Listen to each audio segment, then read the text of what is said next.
hacer una especialidad fuera de la UNAM. Después de 12 años de estar ahí, de estudiar ahí, de trabajar ahí, pues di como un salto cuántico, me salí de la UNAM y descubrí cosas nuevas, no mejores ni peores, pero cosas nuevas, cosas diferentes, y eso me abrió la puerta para regresar a la UNAM. Voy a comenzar, voy a poner mi cronómetro para que no nos vayamos a pesar de tiempo. Bien, ¿me ayuda a bajarle o ahí? Sí, usted me dice. Ok, bien, ¿le pasas? Sí, claro. Es importante darles este antecedente porque en mis años como psicóloga clínica, yo soy psicoterapeuta, pues llevaba yo 10 años dando esta atención a pacientes. De pronto empecé a tener de manera muy frecuente, por ahí del 2008 más o menos, pacientes me empezaron a llegar con problemas de obesidad y empezaron a tener, fue como, yo no sé, digo, todos mis pacientes me llegan por medio de personas como ustedes que me recomiendan, que me oyeron en una plática, que me oyeron en un curso, etcétera, y me recomiendan a alguien por algún motivo, ¿no? Pero empezaron a llegar personas específicamente con problemas de obesidad y la queja era más o menos las mismas y querían y decían, casi todos pensaban que era fuerza de voluntad. La acusación de los nutriólogas o de los médicos era que no le echan ganas, échenle ganas.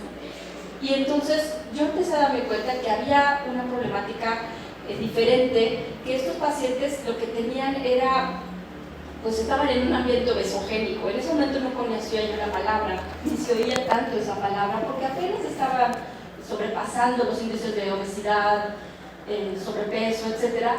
Pero pues empezaba a ser muy recurrente. Yo empezaba a ver que era pues la familia que los estaba saboteando, el mismo medio en el que estaban. Había muchos factores y no era nada más la persona. Y yo como psicóloga clínica estaba acostumbrada a tratar a la persona. Todavía en la facultad, ya en la maestría, había hecho una tesis dentro del área sistémico familiar, que en la siguiente plática les voy a hablar de eso. Y el problema era eso, que no era atender, o sea, así como la problemática no era única del paciente, yo no podía atender únicamente de manera individual. Entonces yo buscaba la forma de apoyar a mis pacientes. De pronto me llegó la facultad de psicología, de nuevo me jaló y me dijo, ven a hacer el doctorado aquí. Y de pronto el doctor Vargas, que siempre lo consultaba yo, Luis Alberto Vargas, para pedirle bibliografía, lo conozco desde la primaria, me dijo, ¿ya qué haces allá? Vente para acá. Lo que tú haces es lo que hacemos aquí. Yo dije, ay, caray, de verdad. Entonces me fui a la antropología. Pero ya desde la especialidad empecé a ver lo siguiente. Bien, no les voy a dar mucho tema de la especialidad y eso, pero empecé a ver que hay ciertas premisas en nuestro conocimiento que no nos permiten ir más allá. Es decir, si yo fuera un pez, no sabría que estoy dentro del agua. Entonces no puedo salirme del agua si estoy en el agua. Y estas premisas muchas veces no nos permiten salirnos de nuestro conocimiento. Y de cierta forma así estaba yo en la psicología, aunque yo trataba de brincar un poquito, como decían los salmones, ¿no? Como los salmones que van brincando. Yo trataba de brincar, pero no encontraba la forma de... Y pues estas premisas no nos dejan salir de este conocimiento. Entonces, vamos a ver cuáles son estas premisas epistemológicas que tenemos en nuestra cultura. Uno, la filosofía griega, el idealismo de Platón, la logística aristotélica, el cristianismo, la ciencia y fundamentalmente el pensamiento de la física. Vamos a adentrarnos un poquito en estas premisas que serían el dualismo mente-cuerpo.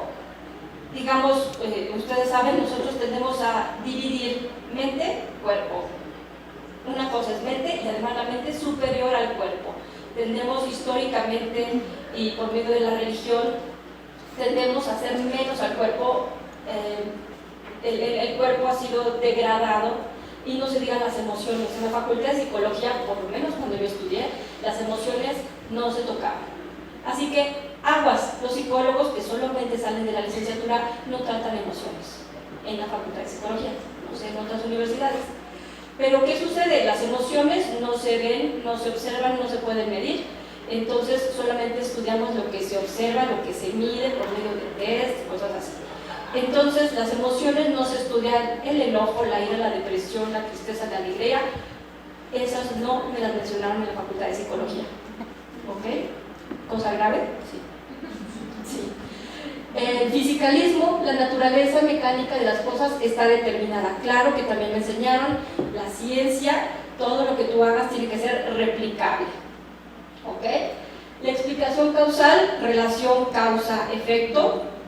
Obviamente tenemos variables dependientes, variables independientes, y bueno, todo esto que me pusieron en la cabeza desde que yo en primero de secundaria, que vemos observación, experimentación, ley universal. Siempre estamos en la búsqueda de la verdad, una auténtica y única verdad que todos podemos observar, ¿verdad? La objetividad, claro, porque todo tiene que ser objetivo, y además la relación sujeto-objeto, siempre el sujeto como un paso más arriba y el objeto un pasito más abajo. Relación médico-paciente, relación psicólogo-paciente, etc. En nuestro pensamiento analítico siempre buscamos el analizar las cosas, y para analizarlas tenemos que desmembrarlas y ponerlas por separado para poderlas estudiar.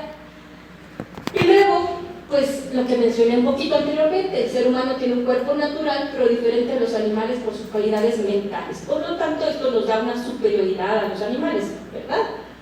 El ser humano, dueño de la naturaleza, y pues tiene derecho a explotarla sin pedir permiso, sin pedir disculpas. Y el control, dominio, poder que tenemos en mente siempre. Tienes que controlar tus emociones, tienes que controlar tu cuerpo y tienes que controlar a la naturaleza. Y hago énfasis en todo esto porque, aunque no me enfoqué tal cual en mi estudio, todo esto va permeando. Y todo esto lo tratamos de contrarrestar, tratando de dar ese salto cuántico. No digo que yo esté ya allá en el salto cuántico, pero estoy cercana al hilo negro, pero tratando de escaparme, ¿ok? Entonces, ¿cuál fue nuestro problema? Bueno, pues lo que yo encontré en un inicio, antes de empezar todo, es que en los 80s, 90s empezó a haber un cambio en nuestras políticas económicas, y que estos cambios nos empezaron a llevar a tener cierta disponibilidad que no teníamos antes. Pero además de la disponibilidad, ¿qué significaba tener? Bueno, ustedes están jovencitos, pero yo que sí viví eso. ¿Qué significaba contar con estos productos con los que no teníamos antes? Pues era también un nivel de estatus. Antes un McDonald's era un nivel de estatus. Y me choca repetir siempre McDonald's, porque los pobres McDonald's están súper crucificados, pero la verdad es que se fueron muchas cosas. En un mercado empezamos a comprar kiwi, en un mercado empezamos a comprar muchas frutas que antes no se conocían, y dejamos de comprar muchos alimentos nuestros, ¿no? Muchas frutas.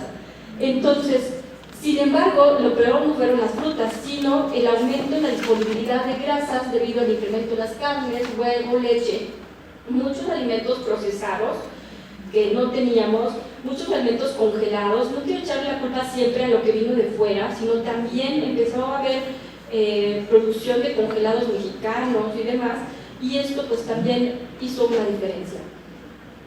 No se diga también, bueno, pues el boom de los fast foods y demás en todos los centros comerciales. Esto entonces corresponde con un incremento en el consumo de grasa en mujeres de edad reproductiva entre 1988 y 99. ¿Puedo cambiarme de aquel lado? Es que no me gusta darles descanso. ¿Puedo tomar ese micrófono? Sí. Voy por ahí. Entonces, ¿me la vas a cambiar? Sí. Gracias. Vamos a ver, ¿se oye? Sí. Vamos a ver rapidísimo. Esta gráfica la hice yo con datos de la OMS. Entonces tenemos, este es el índice de masa corporal. Mientras en los 80s estábamos todavía rayando dentro de lo normal, en los 90s nos disparamos ya hacia el sobrepeso, y en los 90s, en los 2018 ya estábamos llegando a la obesidad pues bastante fuerte. ¿Ok? Yo empecé mi estudio estudio en el 2009, empecé a tener estas pacientes que les comento por ahí del 2008, ¿no? ¿Pasamos? Entonces, la obesidad es una condición que tiene diferentes acepciones dependiendo del momento histórico, la cultura y el grupo social al que se pertenezca. ¿Ok? Aquí tenemos que la obesidad puede ser vista como una condición adaptativa, con ventajas, que puede ser la acumulación de grasa, de la acumulación de reserva protectora a la falta de alimentos, es decir, yo no estoy gordita, tengo reservas de energía, o una enfermedad, cuando ya esto es una sobrecarga mecánica metabólica, ¿ok? Y que esto pues ya nos empieza a afectar en muchas de nuestras funciones. No toda la obesidad, ni todas las personas obesas tienen tantos problemas. Hay muchas personas que yo conozco que sin tener siquiera sobrepeso tienen todos los problemas que puede tener una persona con obesidad, ¿ok? Pero pues sí es un disparador, ¿ok? ¿Me ayudas? Entonces, este trabajo se llevó a cabo a partir de un enfoque antropológico, estudiando al individuo dentro de un sistema cultural, social y familiar, donde vamos a estudiar los hábitos alimenticios y enfocarnos en la alimentación como algo multifactorial. Es decir, tiene componentes psicológicos, pero también biológicos, históricos, políticos, educativos, de todo tipo, ¿ok? Entonces, esto lo va a hacer muy complejo. Solamente voy a hablar de la metodología de este estudio. Para los resultados y las conclusiones los veo en la plática de la una, ¿ok? Entonces, aquí lo que yo quiero subrayar es cómo logramos hacer un estudio a partir de esa complejidad. A partir, saliéndome de la psicología, de ver un paciente de manera individual, irnos hacia estudiar a la familia, estudiar su ambiente, pero también situarnos en su contexto, ¿podemos? En su contexto completo, ¿ok? Mi hipótesis era que estas familias están inmersas en un sistema cultural en el cual las prácticas alimentarias no les permiten bajar de peso. Estas son parte de su ideología y de su identidad. Ajá. La persona no puede dejar de ser quien es. Si hace una dieta, entonces ¿en quién se convierte? La persona no sabe en quién se va a convertir. Entonces es ir a un terreno desconocido. Las prácticas de consumo alimentario están definidas desde un orden simbólico. Estas forman parte del proceso de identidad de cada cultura. Dentro de ellas, las de alimentación responden específicamente a requerimientos propios del proceso de reconocimiento, es decir, de la identidad. ¿Ok? Bien.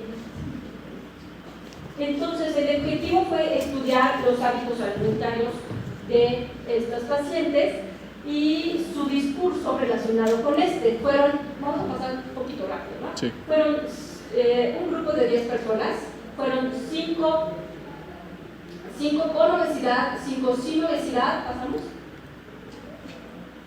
Se hizo un estudio de tipo narrativo, se hizo de tipo etnográfico para ir directamente a sus casas, estudiarlos, a verlos. Se hicieron entrevistas, 4 entrevistas y 4 visitas a cada uno.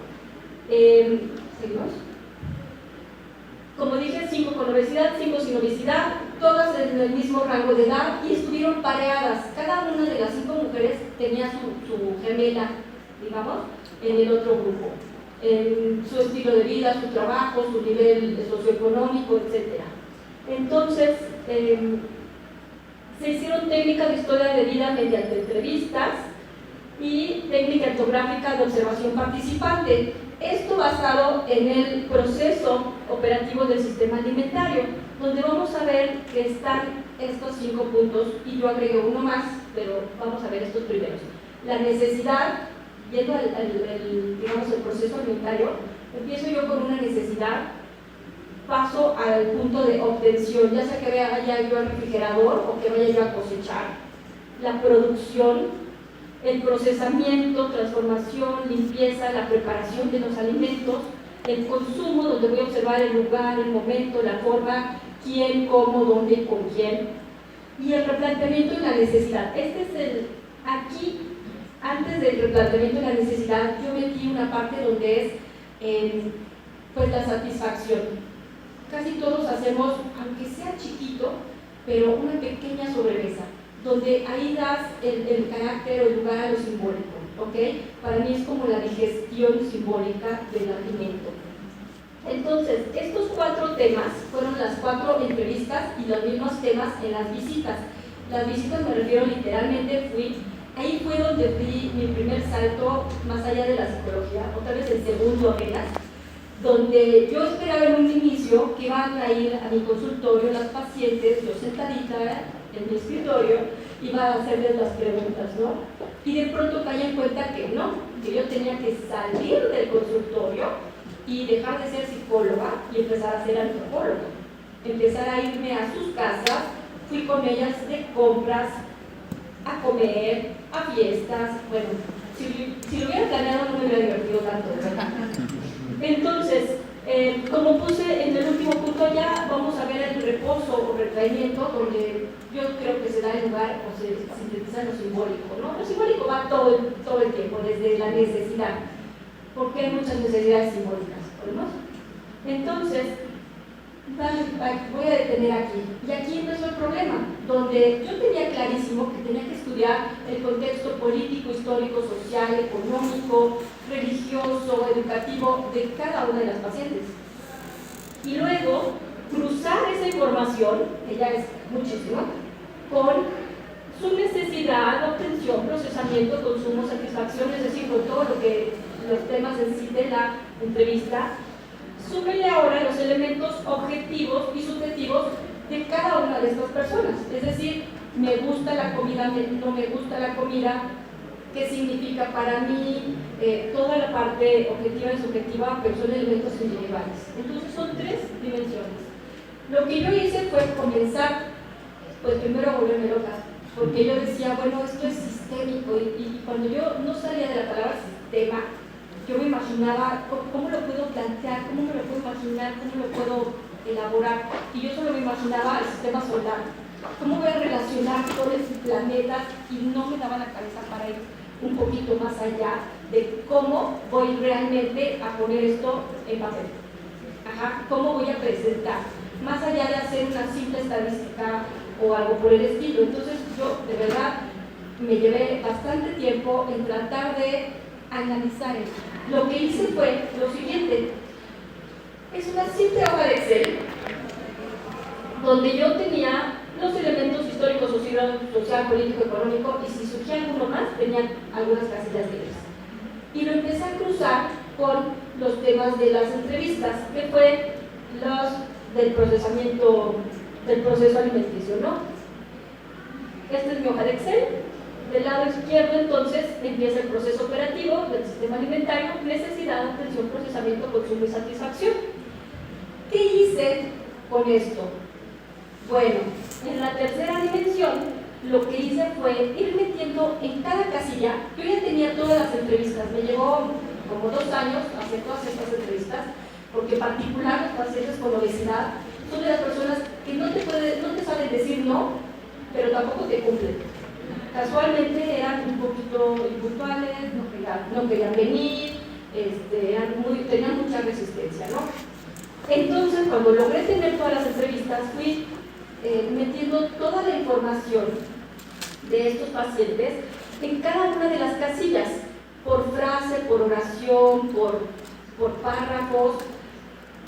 La ventaja de Excel es que puedes meter en casillitas chiquitas, no tienes que tener. Esta es la hoja de un solo paciente. Y fui metiendo parte por parte, tratando de ubicar en dónde estaría. Por ejemplo, me dijo una paciente: después de tanta fiesta, yo ya no puedo con tanta devoción, ¿no? O sea, está hablando de fiestas religiosas en donde tienen que comer. Tienen algún tipo de fiesta en Semana Santa donde todos los días tienen que comer y todos los días tienen que entrarle fuerte. Entonces, donde lo puse, ok, se refiere a consumo y se refiere al ámbito religioso. Otra me dijo: éramos pobres, pero para las fiestas hacíamos cada uno un buñuelo.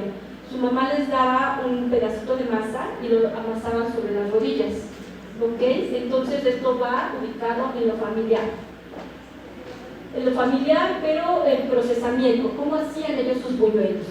Y luego, la familia de mi papá era de escasos recursos, por eso para él era muy importante comer carne todos los días y a todas horas. Va dentro de lo familiar y dentro de la necesidad, pero no la necesidad biológica, aguas, hay una necesidad psicológica, una necesidad de jerarquía, de estatus, en este caso era de sentir que tenían el control, que tenían el poder, que no vienen otra vez las adversidades, que no vienen las adversidades a tumbarte de nuevo, ¿no? Para ellos era muy importante mantener esto. Entonces, ya estamos acabando, ¿eh? Fui cruzando toda esta información, todas las necesidades con todo lo económico, ¿me ayudas? Y todos los elementos objetivos y subjetivos, colectivos e individuales, y entonces esta hoja, que originalmente es pues, un plano, se convirtió en algo tridimensional. Seguimos, si se dan cuenta empieza a ser como un tapetito, se empieza a ver, y lo puse a propósito así, porque se empieza a ver como este tejido, como va esa definición de cultura, ¿verdad? Que va como todo entretejido. Y este tapete que yo hice, me quedó muy bonito de colores, todo entretejido, pues resulta que creció con todos los otros elementos y se convirtió como en un cubo. Y yo lo pongo como en un cubo, pero en realidad, pues de cada paciente habrá sido unas masas amorfas de cualquier clase de tipo. Y tenemos entonces al final, este fue el modelo, la última, que fue un estudio de 10 pacientes que, si yo pudiese poner esas hojas de Excel, se formarían de este tamaño. Y eso que no crecí cada una de las casillitas, ¿no? Cada una de las casitas la dejáramos del mismo tamaño. Si yo abriera cada una de estas casillas, sería una cosa enorme, ¿no? Entonces, pues esto es lo que les quería presentar. ¿De qué manera podemos un modelo para estudiar esta complejidad con una cosa tan fácil como una hoja de Excel? Donde muchas veces cuando estamos haciendo nuestra investigación sabemos que existen programas, yo vi muchísimos programas donde te podías meter tu información y clasificabas y hacías cuando pasas todo lo que tienes en la grabación y lo pasas por escrito, tu transcripción y todo eso, y que luego ¿qué haces con eso? ¿No? Ya, o sea, te quedas ahí y sí, puedes meter hojas y hojas y tratas de clasificar de alguna manera. Esta fue mi forma de clasificarla, esta fue mi forma de simplemente ponerles etiquetas. ¿Ok? Bueno, si les interesa, tengo la continuación a la 1 en el auditorio Samuel. No, Severo Martínez. Severo